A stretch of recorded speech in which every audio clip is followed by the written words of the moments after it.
Bukedde TV1. Ate RDC wenansana Shafik Ali Nsubuga ayimiriza mbagirawo Empooza ebadde jiwa ku basuubuzi ababadde bakolera mu katale ka gavumenti bino ibadde municipali eyenansana. Mu lukuŋŋaana lw'abasuubuzi abakolera mu katale ka Nansana Dairy Market bano balaze okusoomozebwa kwe bayitamu omuli okusasula emisolo, empooza, ssente z'amasannyalaze n'ebirala nga bwe bannyonnyola. Abantu baffe bano tubadde nabo emyaka 15 bakkirize nti ne bw'oba mwana ng'oyonka nnyo n'oyonka emyaka 15 era emyaka 15 weeyose ekimala. Empooza bagigereka okusinziira ndowooza buli muntu ate nga tekyalibadde kirungi olw'ensonga nti osanga ng'omu asasula emitwalo 2 omulala asasula 3 omulala asasula 1-2 ate ffenna nga tukolera katale kaki kamu nze ŋŋamba baveeyo n'omuwendo gwa ssente ogulina okukolaki okusasula. Baba balina okusasula siringi 600 buli lunaku naye olw'enkola ya gavumenti yali egambye nti omuntu alina okukwata okusasula ssente ezo buli mwezi. Kakitegeeza nti omuntu alina otuwanga omutwalo 8 buli mwezi.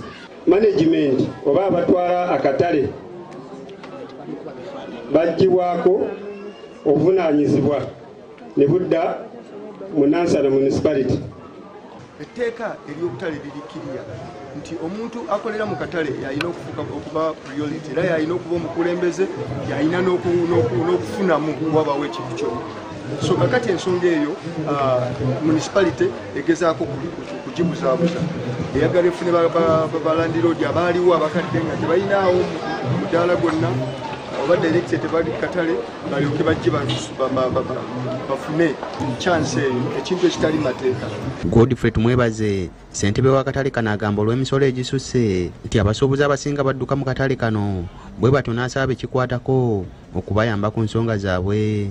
Kagalo zimakola ne balandiroodi engamba nti balandiroodi balina okuba eki muli bantu ki aba municipality abayinza obutakwata abantu bano kisa singa mubajjako nabo omukisa ogusooka okuninga emigaala n'obuzumba nga mubadde emikwano gyammwe nga tubadde emikwano gyammwe okumala emyaka 15.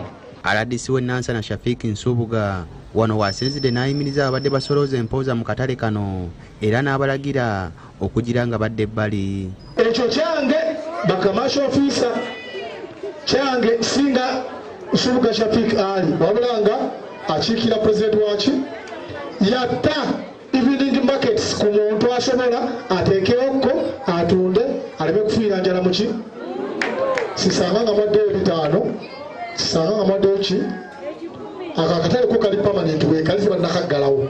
Ku nsonga z'ebyokwerinda DPC wenansana Apollo Tayebwa bano abasabye okukolagananga ne poliisi nga bawa poliisi amawulire amatuufu agabeera mu kitundu kyabwe. Akatale kano kaggulwawo omukulembeze w'eggwanga mu mwaka gwa 2008. Josephine Lunkuse ne Doreen Nambiru bakusakidde eggulire lino awamu n'eggulire eryo kati omulemu katono naye tukomawo n'amalala tovaawo.